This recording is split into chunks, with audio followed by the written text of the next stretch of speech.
مور د هر مرض علاج دی مور پټوله دنیا راج دی کول پکار دی مور راضی کول پکار دی پخبو کې لوغړېدل پکار دی پلار نه دعا خستل پکار دی مور نه دعا خستل پکار دی عزت پرېدا مال پرېدا کور دی وي خمور دی وي ما باندې دی زور دی وي خمور دی وي زما محترم په دې کورونو کې چې دا کمې میندې ناستې دي دا کم والدین زما ستا کور ته د یو غلام په حیثیت باندې ځي راځي دی پلار له عزت ورکول پکار دی خپله منچاهي پرېږده پلار ته ټوله خوښه پرېږده خپل منچاهي پرېږده منچاهي زندګي پرېږده ځان پلار ته حواله کا لور دی مور ته ځان حواله کړي خپله خوښه د پلار په خوښه قربان کا زوی ته ویم خپله خوښه د پلار په خوښه قربان کا لور ته ویم خپله خوښه د مور په خوښه قربان کا خدمت یې وکړه دعا دې واخله خدمت یې وکړه دعا دې واخله قسم په رب العالمین چې ستا بچي وي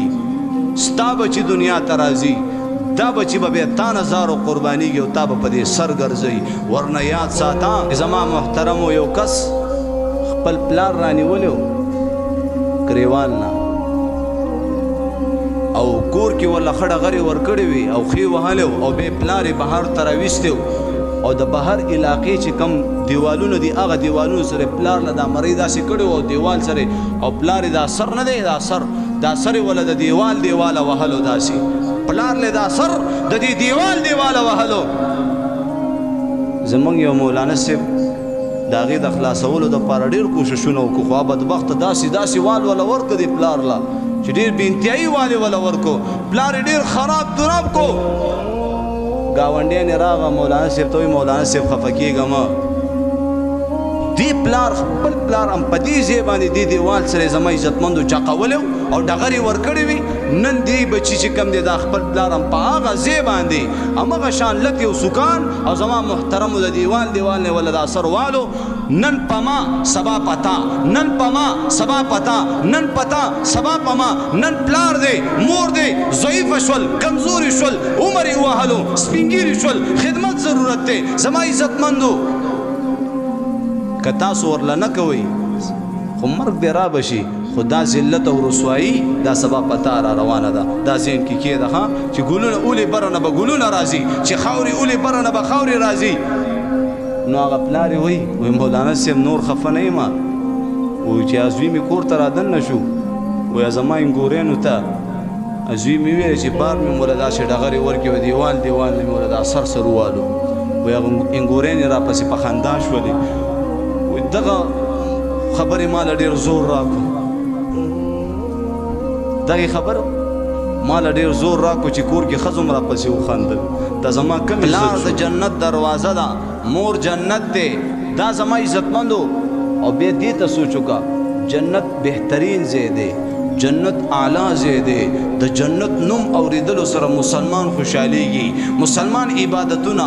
مسلمان روزه نیسي مسلمان زکات ورکوي مسلمان حج کوي مسلمان عمره کوي مسلمان قرآن تلاوت کوي دا څومره سختي په ځان تېروي وایي جنت میلاو شي او رب کریم محمد رسول الله فرمایي دغه جنت د مور د خپو لاندې دی اوس سوچ وکړه دغه جنت ستا د مور پلار سره دی والله که د جنت خوشبو م رانبېږي چې د چا نه پلار خفئ د چا نه مور خفئ راضي کول یې پکار دي که نه پخبو کې لوغړېدل پکار دي که نه که بستره دې جدا کړې ده ښځه دې جدا کړې ده بچي دې جدا کړې دی راشه بچي م راوله ښځه م راوله مور او پلار پخبو کې کښېنوه خپل هم پخبو کې کښېنه ورته وایي د الله د رضا دپاره ما معاف ما ډېر تکلیفونه تاسو ته درکړي زما دې ښځې ډېر تکلیفونه تاسو ته درکړي زما دې بچو ډېر تکلیفونه تاسو ته درکړي بابا جان ستا د دعا نه بغیر مور جان ستا د دعا نه بغیر زما کامیابېدل مشکل دي بلکې ناممکن دي او جنت نه محرومه کېږم دعا راته وکړه د زړه نه عفه درګذر وکړه د زړه نه مې معاف کړه ستا بچی یم ستا د زړه ټوکړه یم کامیاب بشم ورنه که څومره مال راشي ورنه څومره شهرت او عزت راشي دا عزت نه دی دا بې عزتي ده دا کامیابېدل نه دي دا ناکامیدل دي وجه څه ده زما عزتمندو الله ملا تو سب کچھ ملا اگر الله نه ملا کچھ بھی نه ملا یو انسان سره بینک بیلنس برابر دی د مور او پلار دعا ورسره نشته صحابي القمه رضی الله تعالی عنه صحابي دی څوک دی جی صحابي دی نو علقمه رضی الله تعالی عنہ د مرګ وخت راغی مونږ به ټول مرو که نه به مرو ټول به مرو الذي خلق الموت والحياة ليبلوكم أيكم أحسن عملا قل إن الموت الذي تفرون منه فإنه ملاقيكم كل نفس ذائقة الموت زي پسې الله قرآن کې فرمایلی چې مرګ برازي د مرګ سره ملاقات با کیږي یو ورځ با اينما تكونوا يدرككم الموت ولو كنتم في بروج مشيدا په غټو غټو محلاتو کې تاسو ناشته په پاخه پاخه بلډینګونو کې ناشته دا مرګ به التم راځي او تاسو سره ملاقات کوي نو د دې مرګ نه خلاصېدل نشته د صحابي مرګ راغی اوس ګورئ په تسبو نشو خلاصېدی په پټکو په ګیرو په منځونو په حجونو نشو خلاصېدی واوره په سبه خلاصېږي پښتونه په سبه خلاصېږي هغه صحابي مرګ وخت راغی کلمه وایي جي الله صحابي دی او په خوله باندې کلمه نه راځي په خوله باندې کلمه نه جاری کیږي علقمه رضی الله تعالی عنہ په خوله باندې کلمه نه جاری کیږي کوشش کوي کلمه ویم د الله د رسول صحابي دی الله رسول کتلې ایمان یې پرې راوړی کور والی یو کس الله رسول صلی الله علیه وسلم خدمت ته ورغلیږو او د علقمه رضی الله تعالی عنہ د دې کیفیاتو د بیان د پاره او الله رسول ته دا کیفیت د بیانولو د پاره کور والا یو کس واستولو چې الله رسول ته د دې علقمه دا کیفیت او دا حالات بیان کی چې علقمه کلمه و یو کلمه په خوله باندې ناراضي الله رسول صلی الله علیه وسلم ته هغه کسر لاړې او زما عزتمندو د علقمه د حالات ورته بیان کو چې یا رسول الله ستا صحابي علقمه رضی الله تعالی عنہ د مرګ وخت زنقدن دی کلمه وای په خوله کلمه نه جاری کیږي یا رسول الله سبا کیږي الله رسول تپوس کوي د علقمه پلار ژوندې دی مور ژوندې ده خبره کم خو لاړه پلار ژوندې دی مور ژوندې ده او جی مور ژوندې ده پلار وفات شوی دی زما عزتمندو کسې ولیږو چې د علقمه رضی الله تعالی عنہ د مور نه تپوس کوي چې تا د دې بچی نه راضي او که ناراضي نو زما محترمو او هغه کس چې لاړې تپوس یې وکړو مور بی فرمای زه د علقمه نه خفه یمه ناراضه یمه وجه څه ده دا علقمه ډیر بے انتهایی صوم او صلات زما عزتمندو د دې پابندو د روزي او د منځ غټ پابندو غټ تهجد گزارا پرهیزګارا زما عزتمندو روزدار او دغه شان منځ گزار خو لیکن چې کله دا علقمه ما سره خبرې کوي یا رسول الله چې کله دا علقمه ما سره خبرې کوي نو په دې خبرو کې داسې سختې خبرې ما ته وکړي چې زړه راله وچوي زړه راله خفه کي زیاده ترجیح ښځې ته ورکړې ده بچو ته ورکړې ده او زه بیخي پرېښې یم په دې تېنه خفه یم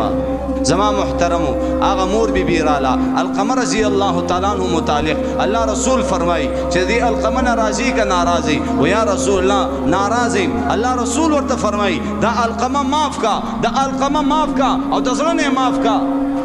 و یا رسول الله نه معاف کوم دی به انتهایی زماړه دردولې دی علقمه رضی الله تعالی عنہ او صحابي دی او مور نه معاف کوي چې دا په خبرو کې لکه تیزی کوي او سخواله کوي زماړه خفه کړي بچو ته ترجیح خزي ته ترجیح زی پرې خو دی ما زما خاون وفات شوی دی الله رسول صلی الله علیه وسلم بلال حبشی رضی الله تعالی عنہ ولاړو وتوی بلالا لاړ شو خشاک را جمع کا دا علقمه سوزول غواړي سکول غواړي دا سوزو بلال حبشی رضی الله تعالی عنہ خشاک را جمع کو مور حیران دیران وکړه چې یا رسول الله پرشتي علقمه زما دا بچي سوزوي ویو پرشتي سوزو وای دا جهنم د اور په اعتبار سره دا اور اسم نه دی د جهنم چې کم اور دی نو زما محترم هغه اور نه دی الله زمونږ او ستاسو حفاظت وکړي د دې جهنم د اور نه فرشتي زما عزتمندو فنا غواړي انبیا جن او انس ټول پناه غواړي دومره خطرناک اور دی چې د جهنم د اور نه یو بنده مسلمان اوچت کړلی شي او د دنیا په اور کې واچي او زما عزتمندو د دنیا په اور کې به ورله خوب ورشي د دنیا په اور کې به ورله خوب ورشي د جهنم دومره خطرناک اور دی چې د قیامت په ورځ دغه اور راښکاره کړلی شي پیغمبران به چغه کې نفسي نفسي آدم علیه السلام ابراهیم علیه السلام څومره پیغمبران دي څومره فرشتي دي ټول به نفسي نفسي چغه وي یا الله زما ځان بچ کا دلته د مور او پلار نافرمانه ولاړ دی نو زما عزتمندو دا خو به بې حسابه بې کتابه ډایرکټ جهنم ته ځي بې حسابه بې کتابه چې دنه مور او پلار خفه دي دې بدبخت نه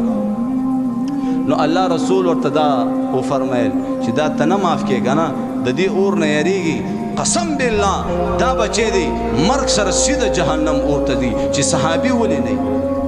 که صحابي دی او که هر څوک دی خو ګورې که د دنه سا ووته او ته ترې خفئ دا سیده جهنم ته ځي دا بچی دی معاف کا نو هغه مور ګوره اوس بچی دپاره بیا هم دلته ترس راځي که هر څومره مور دردېدلی هر څومره پلار دردېدلی خو بچی دپاره زما عزتمندو دغه مور دغه پلار چرته هم تباهي نه غواړي چرته هم ذلت او رسوایي نه غواړي بیا وایي اے دا اللہ رسولا ز حضرت محمد مصطفی صلی اللہ علیہ وسلم او دا حاضرین دا مجمع طول گواکم چی ما دا اللہ دا رضا دا پارا القمر رضی اللہ تعالیٰ عنہ معاف کرو